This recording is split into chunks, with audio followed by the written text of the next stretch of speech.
Education purpose के लिए मैं यह वेब पेज पढ़ रहा हूँ। पंचायती राज व्यवस्था, कार्य एवं उसकी शक्तियाँ। पंचायती राज व्यवस्था क्या है? पंचायती राज व्यवस्था की कार्य प्रणाली क्या है? इसका इतिहास क्या है? उद्देश्य और विशेषताएं इससे हमको पता चलेंगी। पंचायती राज व्यवस्था क्या है?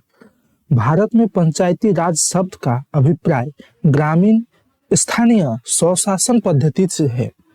यह भारत के सभी राज्यों में जमीनी स्तर पर लोकतंत्र के निर्माण हेतु राज्य विधानसभाओं द्वारा स्थापित किया है। लोकतंत्र के निर्माण हेतु राज्य विधानसभाओं द्वारा स्थापित किया है। 1992 के 73 यानी कि 73वें संविधान संशोधन द्वारा 1992 इम्पोर्टेंट डेट 1992 के 73वें संविधान संशोधन द्वारा पंचायती राज संशोधन को संवैधानिक दर्जा प्राप्त हुआ। पंचायती राज संशोधन को संवैधानिक दर्जा प्राप्त हुआ। इस संविधान संशोधन द्वारा संविधान में भाग 9 को पुनः स्थापित कर 16 अनुच्छेद 243, 243 ओ तथा 11वीं अनुसूची भी जोड़ी गई। 11वीं अनुसूची में कुल 29 विषयों का उल्लेख है जिन पर पंचायत को कानून बनाने की शक्ति प्रदान की गई है। एक क्वेश्चन यहाँ से बन सकता है कि पंचायत को कानून बनाने की शक्ति किस अनुसूची में है? तो वह 11वीं अनुसूची में है। और कितने विषयों? 11वीं अनुसूची में कुल 29 विषयों का उल्लेख है। 29 विषयों से यह उल्लेख होता है कि पंचायत को कानून बनाने की शक्ति है। अनुच्छेद 14 तथा 11वीं सूची भी जुड़ गई। अनुच्छेद 14 ना, अनुच्छेद 16 भी जोड़ा गया और 11वीं अनुसूची भी जुड़ी। 11वीं सूची में 11वीं अनुसूची जुड़ी गई। और अनुच्छेद 14 में 243 और 243 ओ जोड़ा गया। पुनः स्थापित कर ठीक जैसा है। पंचायती राज व्यवस्था का इतिहास क्या है? पंचायती राज व्यवस्था स्वतंत्रता प्राप्ति के बाद गांधी जी की ग्राम स्वराज की संकल्पना को साकार करने के उद्देश्य से पंचायती राज व्यवस्था पर विशेष बल दिया गया। महात्मा गांधी के अनुसार यदि गांव नष्ट होते हैं तो भारत नष्ट हो जाएगा। गांव की उन्नति और प्रगति पर ही भारत की उन्नति और प्रगति निर्भर करती है। भारत के संविधान निर्माता भी इस तथ्य से भली भांति परिचित थे तथा अतः उन्होंने अनुच्छेद 40 के अंतर्गत पंचायती राज व्यवस्था को राज्य नीति निर्देशक तत्व के अंतर्गत रखा। अनुच्छेद 40 को क्रियान्वित करने हेतु केंद्र में पंचायती राज एवं सामुदायिक विकास मंत्रालय की स्थापना की गई, जिसका मंत्री S.K. डे को बनाया गया। 2 अक्टूबर 1952 को सामुदायिक विकास कार्यक्रम प्रारंभ किया गया। इस कार्यक्रम का उद्देश्य सामान्यतः जनता को विकास प्रणाली से अधिक सहयुक्त करना था। इस कार्यक्रम के अधीन खंड को इकाई मानकर उसे विकास हेतु सरकारी कर्मचारियों के साथ जनता को विकास की प्रक्रिया से जोड़ने का प्रयास किया गया, लेकिन जनता को कोई अधिकार नहीं दिया गया। परिणाम स्वरूप यह कार्यक्रम सरकारी अधिकारियों तक सीमित रह गया और असफल हो गया। इसके बाद 2 अक्टूबर 1953 को राष्ट्रीय प्रचार सेवा को प्रारंभ किया गया। यह भी असफल रहा, यानी कि 2 बार प्रयास किया गया। एक प्रयास किया गया 1952 में और दूसरा बार प्रयास किया गया 1953 में। राष्ट्रीय प्रचार सेवा को प्रारंभ किया गया, यह भी असफल रहा। उसके बाद बलवंत राय मेहता समिति, अशोक मेहता समिति, फिर डॉक्टर GV.K. राव समिति, डॉक्टर L.M. सिंघवी समिति तथा P.K. थुंगल समिति द्वारा संविधान पंचायती राज की विकास में महत्वपूर्ण योगदान दिया गया। इसके पश्चात 73वां संविधान संशोधन 1952 को पारित किया गया।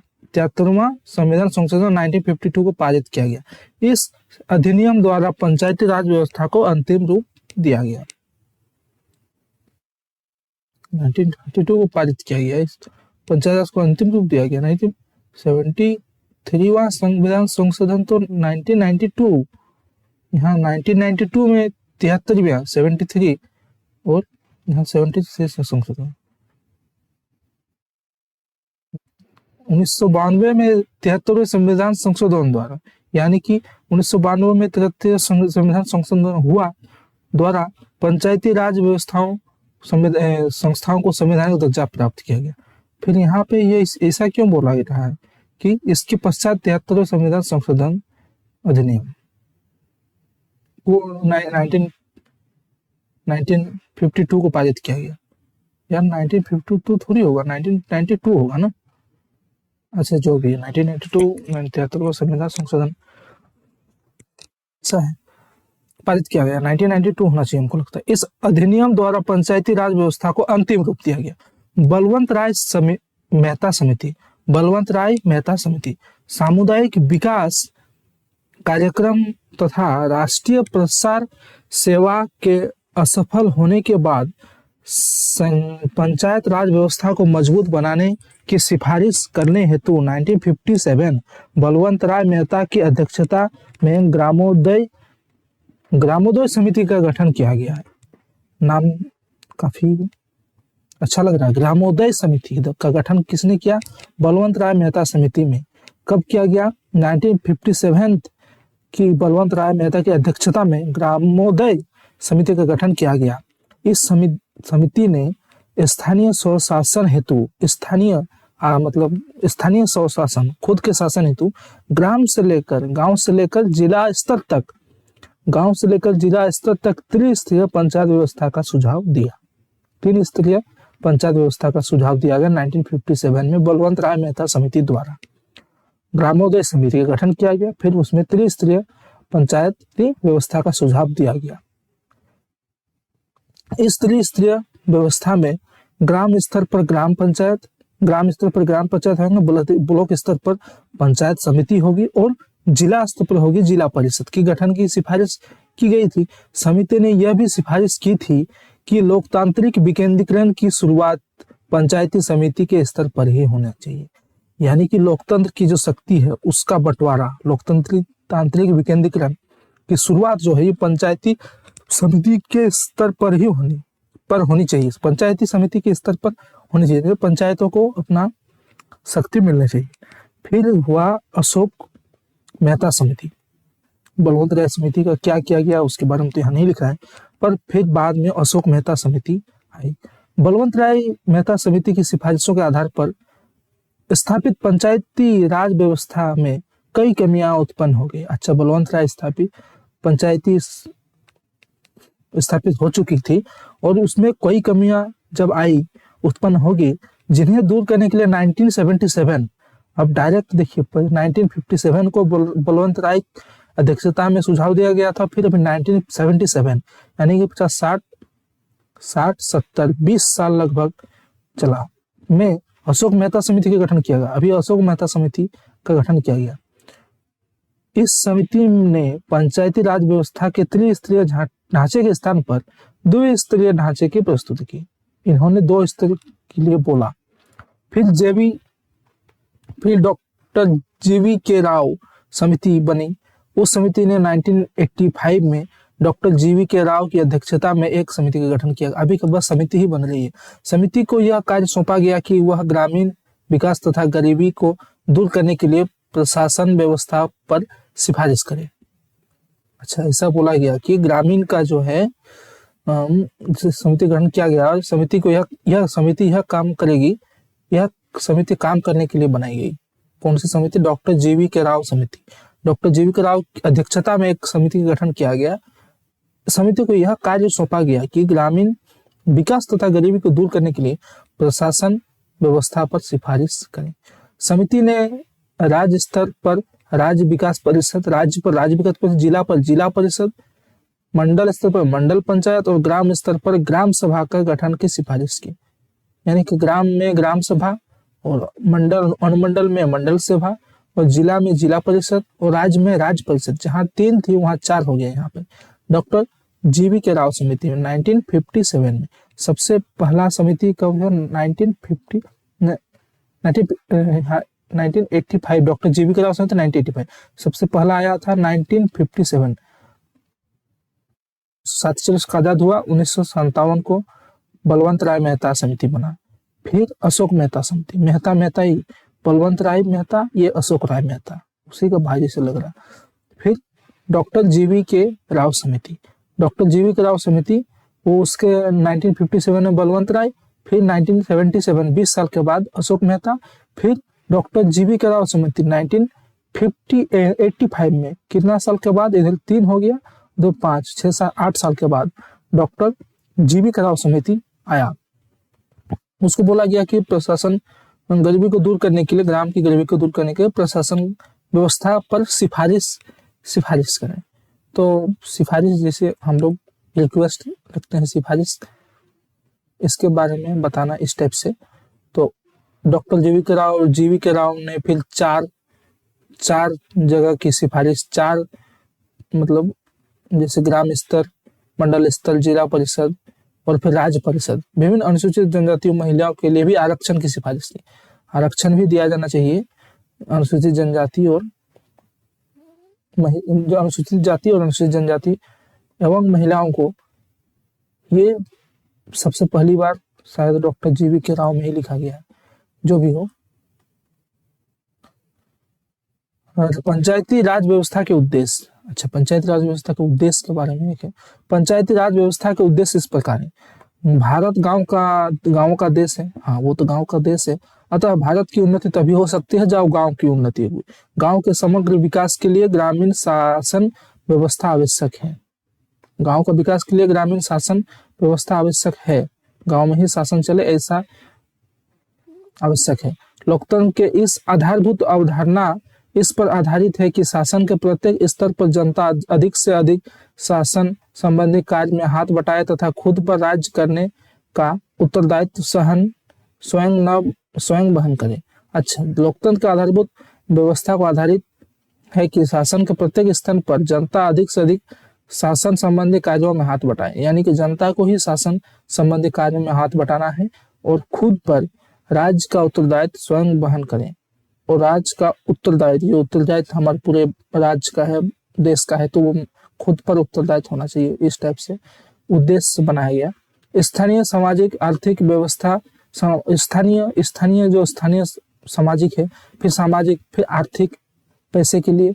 इस सब समस्या का हल स्थानीय लोगों द्वारा करना और स्थानीय लोगों की स्थानीय मामलों में नियोजन करने और उनका संचालन करने हेतु अवसर मुहैया कराना, अवसर भी बनाना है और उसका स्थानीय लोग मामलों का उसका निपटारा भी, यानी कि नियोजन मतलब बनाना होता है किसी चीज को, परिवार नियोजन जैसे संचालन मुहैया कराना है, संचालन और उसका अवसर भी मुहैया कराना है। नंबर 4 में क्या दिया होगा? स्थानीय समस्याओं, जरूरतों और असंतोष आदि के संदर्भ में स्थानीय लोगों को ही वस्तु स्थिति की सही जानकारी होती है।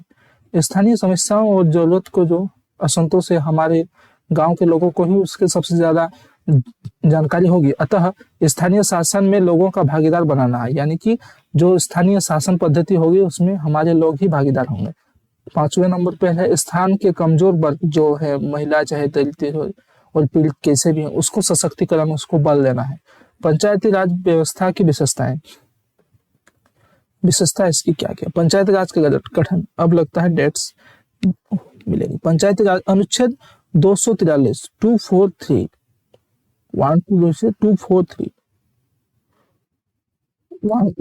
नहीं 243 बी 243 अनुच्छेद 243 बी भारत में त्रिस्तरीय पंचायती राज का प्रावधान करता है। त्रिस्तरीय पंचायती राज का प्रावधान कौन करता है? अनुच्छेद 243 करता है।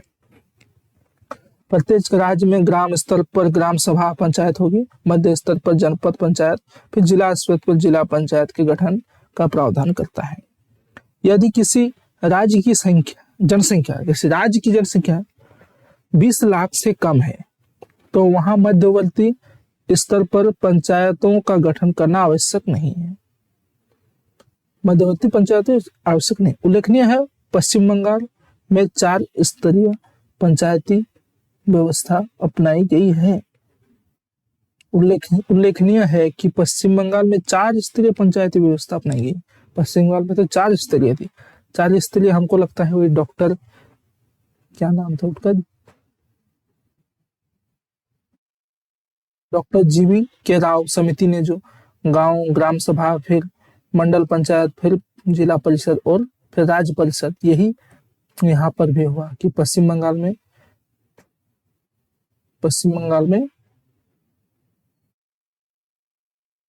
4 स्तरीय पंचायत व्यवस्थाएं अपनाई गई हैं। पंचायत की संरचना, ग्राम जनपद तथा जिला पंचायत के सभी सदस्य जनता द्वारा सीधे चुने जाएंगे। ग्राम जनपद, ग्राम में या जनपद तथा जिला पंचायत, ग्राम हो या जनपद जिला पंचायत हो, है सभी सदस्य जनता द्वारा सीधे चुने जाएंगे। मध्य एवं जिला स्तर पर पंचायत के अध्यक्षों का चुनाव निर्वाचित सदस्यों द्वारा उन्हीं में से अप्रत्यक्ष रूप से होगा, जबकि ग्राम स्तर पर पंचायत के अध्यक्ष का चुनाव राज्य के विधानमंडल द्वारा निर्धारित तरीके से किया जाएगा। ग्राम स्तर पर जो है, ग्राम स्तर पर तो पंचायत के जो अध्यक्ष बनेंगे, मुखिया बनेंगे, वह उसका चुनाव विधानमंडल द्वारा निर्धारित तरीके से किया जाएगा। जो राज्य के विधानमंडल होंगे वही वो जो निर्धारित करेंगे उसके द्वारा चुनाव होगा। लेकिन जनपद तथा जिला पंचायत के सभी सदस्य, मध्य तथा जिला स्तर के पंचायत का अध्यक्ष का चुनाव जो चुने जाएंगे मुखिया, उन्हीं के द्वारा उनका, वो खुद अपने आप से अप्रत्यक्ष रूप से वे लोग अपना चुनाव करेंगे। लेकिन ग्राम जनपद तथा जिला पंचायत के सभी सदस्य जनता द्वारा सीधे चुने जाएंगे। जिला पंचायत, ग्राम सदस्य या जिला पंचायत के, अच्छा जिला अगर पंचायत है सिस्टम, क्या सिस्टम, लेकिन यहाँ तो मुखिया का तो चुनाव तो अप्रत्यक्ष रूप से जैसे निर्धारित किया जाता है वैसे ही चुना जाता है, और जिला में वे जो चुने हुए मुखिया हैं, चुने हुए सदस्य वही अपना खुद का खुद चुन लेते हैं। इस टाइप से होता है। ठीक, आगे बढ़ते हैं। पंचायत की संरचना, पंचायतों की संरचना तो होगी। पंचायत में आरक्षण का क्या व्यवधान है? यह अधिनियम प्रत्येक स्तर पर अनुसूचित जाति, अनुसूचित जनजाति तथा महिलाओं के लिए स्थानों के आरक्षण का प्रावधान करता है। अच्छा, यहाँ आरक्षण है। अनुसूचित जाति तथा जनजाति के लिए स्थानों पर आरक्षण उनकी जनसंख्या के अनुपात में होगा। अच्छा, अनुसूचित जाति और जनजाति के लिए जहां उनकी जनसंख्या अधिक होगी वहां पर उनको आरक्षण दिया जाएगा। अनुसूचित जातियों तथा जनजातियों के लिए स्थानों का आरक्षण उनकी जनसंख्या के अनुपात में होगा, जबकि महिलाओं के लिए उपलब्ध कुल सीटों की संख्या में आरक्षण का 1/3 से कम नहीं होगा। 1/3 तो महिला होनी ही चाहिए, उससे कम में नहीं चलेगा। यह अधिनियम राज्य विधानमंडल को यह शक्ति प्रदान करता है कि वह अन्य पिछड़ा वर्ग को किसी स्तर की पंचायतों या अध्यक्षों के पदों पर आरक्षण दे सकता है। पंचायत का कार्यकाल कैसे रहेगा? यह अधिनियम सभी स्तरों पर पंचायतों के कार्यकाल 5 वर्ष के लिए निश्चित करता है। कौन सा अधिनियम करता है? जो 243 अनुच्छेद 243।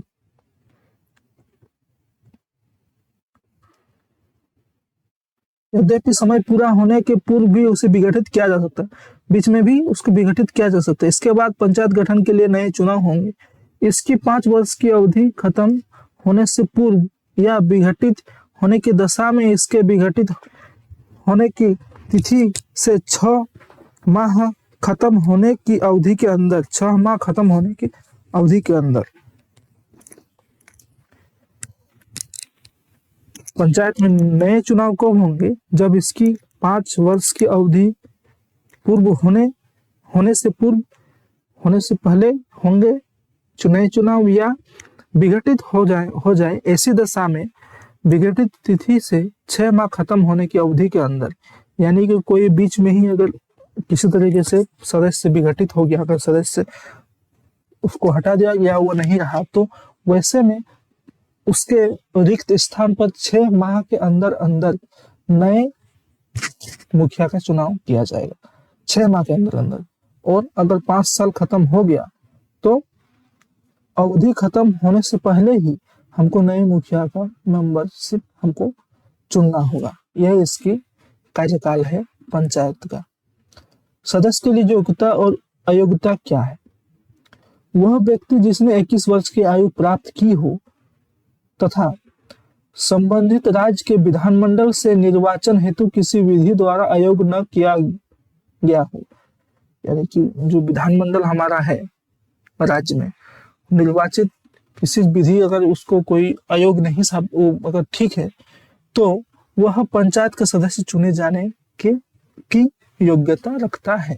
यदि यह प्रश्न उत्पन्न होता है कि किस पंचायत का कोई सदस्य उपयुक्त आधार पर अयोग्य है या नहीं, तो इसका निश्चय इसी रीति से किया जाएगा जो राज्य विधानमंडल विधि बनाकर उपबंधित करें।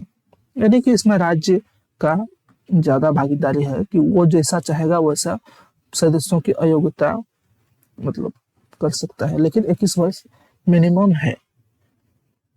और ऐसा कुछ डेंजरस काम नहीं होना चाहिए जिसमें राज्य बोले कि ये अयोग्य है, ये नहीं ले सकता। लेकिन विधि बनाने का नियम बनाने का काम विधानमंडल को ही है, राज्य के, और वो भी राज्य विधानमंडल ही पंचायतों के लिए नियम बनाएंगे। पंचायतों के कार्य एवं शक्तियां कौन कौन सी हैं? राज्य विधानमंडल जो राज्य के जो विधानमंडल है जो कानून बनाता है राज्य के लिए, तो राज्य विधानमंडल पंचायतों को आवश्यकता अनुसार ऐसी शक्तियां और अधिकार दे सकता है। कौन कौन सी शक्तियां अधिकार दे सकता है? जिससे कि वह स्वशासन खुद के लिए शासन संस्थाओं के रूप में कार्य करने में सक्षम हो। ऐसी शासन जो खुद से कार्य करने में सक्षम हो, ऐसी शक्तियां निम्नलिखित से संबंधित हो सकती है। कौन कौन सी? आर्थिक विकास, खुद आर्थिक विकास, सामाजिक न्याय, समाज के लिए न्याय कार्यक्रम को तैयार करें। आर्थिक विकास और सामाजिक कार्यक्रम को तैयार करें। आर्थिक विकास तथा सामाजिक न्याय की ऐसी योजनाओं का नियमित करना जो उन्हें सौंपी जाए। 11वीं अनुसूची में सूचीबद्ध विषय, 11वीं अनुसूची में जो जो विषय हैं, इसके अलावा राज्य विधानमंडल पंचायत के वित्तीय स्रोत व कर लगाने के संबंध में शक्तियां प्रदान करता है, कर सकता 11वीं सूची में जो है वो तो, उसके अलावा सूचीबद्ध विषय, उसके अलावा राज्य विधानमंडल जो है राज्य की पंचायत के वित्तीय स्रोत व कर लगाने के संबंध में शक्तियां प्रदान कर सकता है। चुनाव कैसे हो? सभी ग्रामीण व्यक्ति जो 18 या उससे अधिक हो, मतदाता सूची में नाम अंकित हो, ग्राम समिति तथा ग्राम पंचायत सदस्यों का चुनाव कर सकते हैं। चुनाव प्रत्यक्ष मतदान प्रक्रिया द्वारा होता है। चुनाव जो है प्रत्यक्ष मतदान प्रक्रिया द्वारा होता है। प्रत्यक्ष मतदान यानी कि आमने सामने हम जिसको वोट देंगे वही जीतेगा या कोई जीतेगा, हम जिसको वोट दें वो जीत के वो किसी को वोट दे, ऐसा नहीं। डायरेक्ट वोट प्रत्यक्ष मतदान प्रक्रिया द्वारा होता है। पंचायत सदस्य चुने जाने की न्यूनतम आयु 21 वर्ष है। पंचायत में जो सदस्य चुने जाएंगे उसकी न्यूनतम आयु 21 वर्ष, वो तो ठीक है, पर यहाँ पर 21 वर्ष से यहाँ पर चुने जाएंगे, लेकिन वही ग्रामीण होंगे। मंडल और विधानसभा के लिए यहाँ पे लिखा गया है कि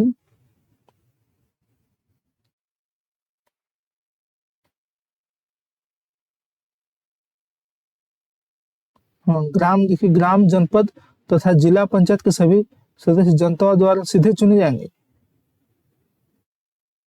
और मध्य एवं जिला स्तर के पंचायत का चुनाव निर्वाचित सदस्यों द्वारा उन्हीं में से अप्रत्यक्ष रूप से होगा। अच्छा, जो हम वो तो अप्रत्यक्ष रूप से होगा क्योंकि उन लोग अपना अपना चुनेंगे, हम लोग को उसमें कोई भागीदारी नहीं है। तो यहाँ पर पंचायत राज व्यवस्था कितना अधिक थे?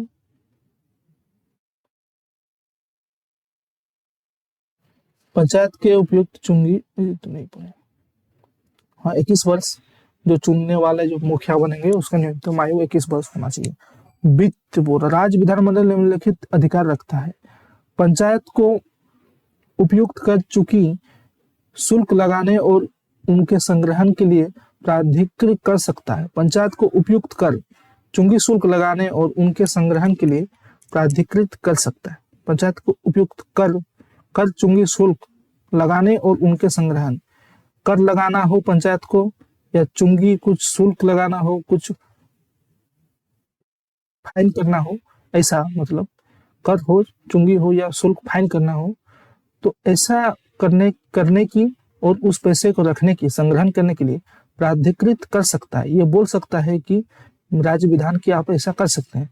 राज्य विधानमंडल राज्य सरकार द्वारा आरोपित और संग्रहित करों, राज्य विधानमंडल जो है वो सरकार द्वारा आरोपित और संग्रहित करों, चुंगी, माल कर और शुल्क पंचायतों को सौंपे जा सकते हैं। अच्छा, वो पैसे वे लोग पंचायत को दे सकते हैं। राज्य की समेकित निधि से पंचायत को अनुदान सहायता देने के लिए उपबंध करता है। राज्य की समेकित निधि से पंचायत को अनुदान सहायता, पंचायत को सहायता देने के लिए पैसा का मतलब उपबंध करता है। वो बार बार करता है, कभी 2 लाख, कभी 2 लाख नहीं, लाख तो 70-75 लाख ऐसे प्रति वर्ष पंचायतों को, एक पंचायतों को दिया जाता है। निधियों के गठन का उपबंध करेगा, इसमें पंचायतों को दिया गया सारा धन जमा हुआ। निधियों के गठन का उपबंध करेगा जिसमें पंचायतों को दिया गया सारा धन जमा होगा। निधियों के गठन का उपबंध करेगा। निधियां मतलब एक नियम ही बोल सकते हैं, कैसी होगी निधियों के। इसका गठन कौन करेगा? उपबंध करेगा, और इसमें पंचायतों को दिया गया सारा धन जमा होगा। पंचायती राज व्यवस्था की समस्याएं अभी क्या उत्पन्न हुई। पंचायती राज की समस्या इस प्रकार है। पंचायती राज व्यवस्था लोकतांत्रिक विकेंद्रीकरण, हाँ वो तो अलग, उसका शक्ति अलग होने प्रक्रिया है। कई बार वह केंद्र को कमजोर बनाती है। केंद्र को कमजोर कैसे बनाती है? वोट की राजनीति के कारण कभी कभी कोई स्थानीय या क्षेत्रीय मुद्दा राष्ट्रीय हितों से ऊपर हो जाता है। वोट की राजनीति के कारण, अच्छा, वोट की राजनीति के कारण कभी कभी कोई स्थानीय या क्षेत्रीय मुद्दा राष्ट्रीय हितों से ऊपर हो जाती है, और जबकि क्षेत्रीय मुद्दे पर पुनः कंट्रोल पंचायती राज का ही होता है, और इसीलिए ऐसी शक्तियां दे देना राज्य के हितों से भी ऊपर हो जाती है। अगर शक्तियां पूरी पंचायत को दे दी जाए तो राज्य के हित से भी अगर ऐसा ऊपर हो जाएगा तो थोड़ा सा दिक्कत होगा ना। इसलिए पंचायती राज व्यवस्था और समस्याएं क्या है इसमें। भारत के में ग्रामीण का सामाजिक वातावरण भी एक बहुत बड़ी समस्या है। ग्रामीण का सामाजिक वातावरण बोल रहे हैं, समाज के जैसे चल रहा है वो समाज की जो कुप्रथाएं हैं या ऐसे ही कुछ बोलना चाहता है, बड़ी समस्या। ग्रामीण समाज अशिक्षित, हाँ, रूढ़िवादी एवं जातिवादी में झगड़ा हुआ है। लोगों में अवसरों एवं अपने अधिकारों के प्रति जागरूकता का भाव देखने को मिलता है। परिणामतः लोगों के बीच में अवसरों एवं अधिकारों के प्रति लोगों के बीच में अवसरों एवं अपने खुद के अधिकारों के प्रति जागरूकता का अभाव देखने को मिलता है। क्या अवसर है? खुद के अवसरों पर अपने जागरूकता का देखना पड़ता है। थोड़ा सा वो रूढ़िवादी चीजें चलती है तो ग्राम पंचायत में वो उसको अगर प्रमोट कर रहा है तो वो तो गलत बात है। ऐसी शक्तियां हैं, मतलब उसका खंडन होना चाहिए। फिर तीसरे नंबर पे क्या है?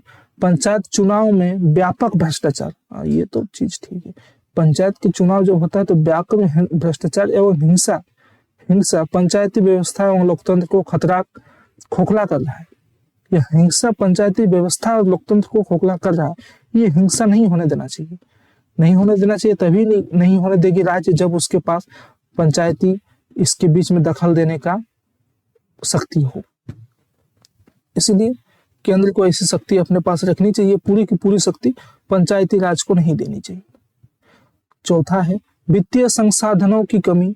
पंचायती संसाधनों की बहुत बड़ी कमजोरी है। वित्तीय संसाधनों की कमी पंचायत संस्थान की बहुत बड़ी। हाँ, पैसा तो कम ही होता है पंचायती संस्थान सदैव धन के अभाव से ग्रसित रहती है, बात तो सही है। इसके कारण ही वह लोग कल्याणकारी योजनाओं का कार्यान्वयन नहीं कर पाते हैं। बहुत सारी योजनाएं खुद कैसे कर पाएंगे, ग्राम का पंचायत को पैसा मिलना चाहिए, तो वो एक समस्या ही है राज्य पंचायत का। उसमें तो केंद्र को आना चाहिए या फिर राज्य को, राज्य व्यवस्था राज्य को देना चाहिए पैसा, पर लेकिन पंचायत की यह समस्या है कि वित्तीय पैसा कम होता है। पांचवा क्या है, पंचायती राज व्यवस्था में मध्य एवं जिला स्तर के पंचायतों में विधायक और सांसदों का पदेन सदस्य के रूप में सम्मिलित किया जाता है, जो पंचायतों के निर्वाचित सदस्यों के कार्यों को बाधित करते हैं। यार ये तो पता नहीं, जो बोल रहा है कि पंचायती राज व्यवस्था में मध्य एवं जिला में विधायक और सांसदों का पदेन सदस्य के रूप में सम्मिलित किया जाता है। अब विधायक और सांसदों अपना आदमी अगर यहाँ पर पंचायती मतलब मिडिल में और जिला में मध्य एवं जिला स्तर में अगर विधायक और सांसद अपना आदमी को रखने लगेंगे, वो लोग तो पंचायत के काम को दखल देंगे, तो पंचायत में कार्य को बाधित करेंगे। और ऐसा हो भी सकता है क्योंकि उसमें तो हम लोग वोट नहीं देते हैं, वो जो चुने हुए सदस्य हैं वही लोग आपस में ही बात करके अप्रत्यक्ष रूप से एक को चुनाव करते हैं, तो ये तो गलत बात है। फिर छठा पॉइंट क्या है, पंचायती राज अधिनियम के माध्यम से दिए गए आरक्षण भी अपने लक्ष्य को प्राप्त नहीं कर पा रहे हैं। अब जो आरक्षण दिया गया वो सब भी लागू नहीं कर पा रहा पंचायती राज। अधिकांशतः महिला प्रतिनिधि के स्थान पर उनके पति तथा कमजोर वर्ग के स्थान पर प्रभावशाली व्यक्ति शासन चला रहे हैं। ये तो सही बात है कि महिला मुखिया है, उसका पति ही सारा काम कर रहा है। ये हर बहुत जगह गांव में देखने को मिलता है। और दूसरा देखने को क्या मिलता है कि कोई एक प्रभावशाली व्यक्ति है, लेकिन वही से कोई नाम से उसको बना दिया, लेकिन शासन वही कर रहा है। इस टाइप से भी हो सकता है। प्रश्न उत्तर अब चलेगा। पंचायती राज व्यवस्था सर्वप्रथम किस राज्य में लागू किया गया था? पंचायती राज का शुभारंभ स्वतंत्र भारत में 2 अक्टूबर यानी गांधी जी की जयंती 1959 ईस्वी को भारत के प्रथम प्रधानमंत्री जवाहरलाल नेहरू के द्वारा राजस्थान राज्य के नागौर जिले में हुआ था। राजस्थान राज्य के नागौर जिले में हुआ था। और बलवंत राय मेहता की समिति का वो सबसे पहले उन्होंने क्या मतलब सुझाव दिया था ना, वो सुझाव कभी 1957 में दिया था, आजादी के 10 साल बाद। और उनके सुझाव देने के बाद 2 साल 1959 में यह सर्वप्रथम पंचायती राज व्यवस्था का सर्वप्रथम शुभारंभ राजस्थान में किया गया। कब किया गया, कहाँ किया गया? नागौर जिला है कि वहां पर किया गया। और वो डेट था 2 अक्टूबर गांधी जी की जयंती में, और 1959 यानी कि उसका 2 साल बाद। और 1959 के बाद फिर वो चलता रहा लगभग 18 साल तक। 1977 में एक और सुझाव आया था, अशोक मेहता ऐसे कुछ नाम है इस टाइप से, तो नागौर जिले में हुआ।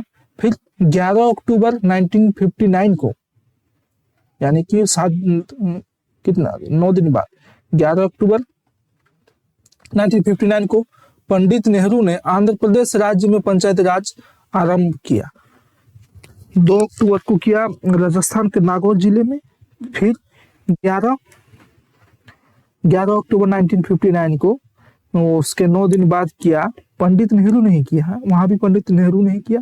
और यहाँ भी आंध्र प्रदेश में भी नेहरू राज्य में पंचायत राज का आरंभ किया। इस प्रकार पंचायती राज को अपनाने वाले आंध्र प्रदेश दूसरा राज्य बना। फिर बाद में बहुत धीरे बाकी राज्यों में भी ये पंचायती राज को लागू किया गया। वो लेट लगा बहुत, लेकिन तब भी लागू किया गया। पंचायती राज का जनक किसे कहते हैं? आंध्र प्रदेश नहीं, फर्स्ट क्वेश्चन में पंचायती राज ठीक है ना, ये पहले राजस्थान में फिर आंध्र प्रदेश में। अब क्वेश्चन है पंचायती राज का जनक किसे कहते हैं? पंचायती राज को बनाने के लिए इसको कौन जिसको किसको जनक कहते हैं, तो पंचायती राज का जनक बलवंत राय मेहता को ही कहा जाता है, क्योंकि सबसे पहले उन्होंने 1957 में एक समिति बनाई और उस समिति के आधार पर पंचायत बलवंत राय मेहता को ही कहा जाता है। पंचायती राज व्यवस्था को मजबूत बनाने की सिफारिश करने हेतु 1957 में बलवंत राय मेहता की सदस्य अध्यक्षता में ग्रामोदय समिति का गठन किया गया। ग्रामोदय समिति बनाया गया और ग्रामोदय समिति बनाने के बाद उसको बोला गया कि ये चलेगा, और उसको 2 साल बाद 2 अक्टूबर 1959 को महात्मा जवाहरलाल नेहरू ने फिर उसको किया लागू। पंचायती राज व्यवस्था क्या है? पंचायती राज व्यवस्था का इतिहास, उद्देश्य, विशेषताएं इस टाइप से ये खत्म होता है। Thank you.